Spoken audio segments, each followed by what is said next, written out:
दोस्तों नमस्कार। Colonel Ajay, CEO Ajay astro money group first global astro finance digital channel से आपसे मुखातिब होता हूं। आज है 22 फरवरी सन 2025, फागुन कृष्ण पक्ष 9वीं संवत 2081।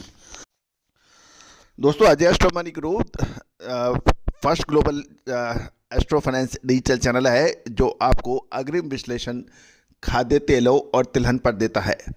दोस्तों आपको याद होगा जनवरी महीने के अंदर जब अगले अंतिम सप्ताह जनवरी 2025 में खाद्य तेलों के दाम नीचे गिर रहे थे, उस वक्त हमने कहा था कि फरवरी के अंदर कुछ संकेत सकारात्मक मिल रहे हैं और निर्णायक मोड़ खाद्य तेलों में देखा जा सकता है। दोस्तों अरंडी, मूंगफली, सरसों, सोया तेल, पाम तेल, cotton wash, cotton seed oil के इन सभी के अंदर अच्छी तेजी फरवरी में देखी गई है। उम्मीद है कि आपने हमारे संकेतों को बहुत अच्छी तरह से समझा होगा और फ़ायदा भी उठाया होगा। दोस्तों कहा जाता है कि भारतीय अनुसंधान पद्धति विश्व में सबसे अग्रणीय मानी जाती थी एक समय, लेकिन विदेशी आक्रमणकारियों के लगातार हमले और इस पे अनुसंधान की कमी जो पिछले लगभग 100-150 सालों से नहीं हुई, उससे भारतीय अनुसंधान पद्धति लुप्त होने के कगार पे थी।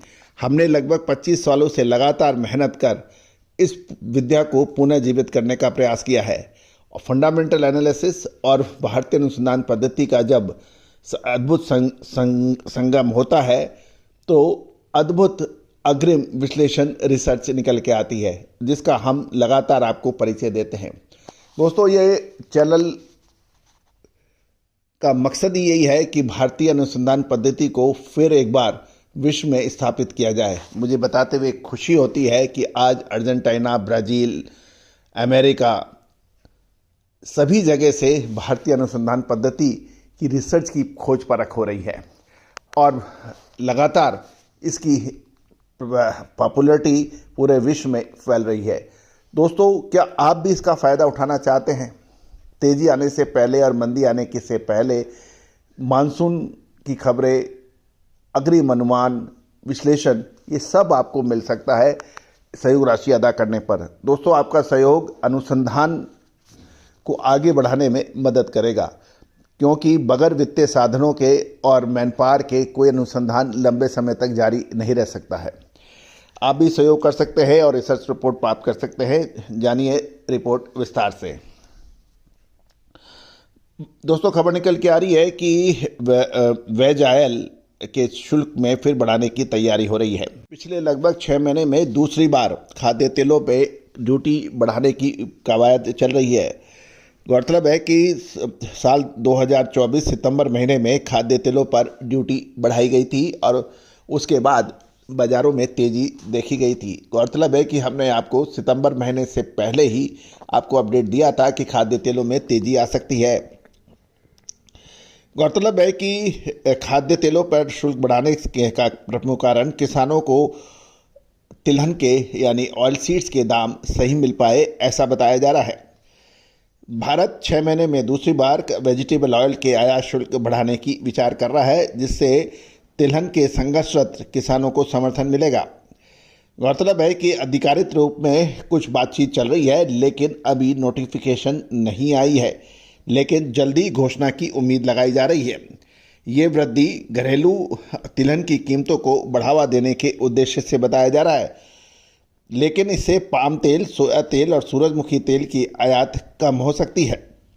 गौरतलब है कि सितंबर 2024 में भारत ने वेज ऑयल पर सीमा शुल्क 27.5% और रिफाइंड पर 35.75% तक की ड्यूटी लगाई थी, लेकिन उसके बावजूद भी घरेलू सोयाबीन की कीमतें न्यूनतम समर्थन मूल्य से लगभग 10% से अधिक कम हैं और नई आवक के साथ रैपसीड यानी सरसों की कीमतें पर भी इसका प्रभाव हो सकता है, क्योंकि सरसों की फसल बिल्कुल तैयार है।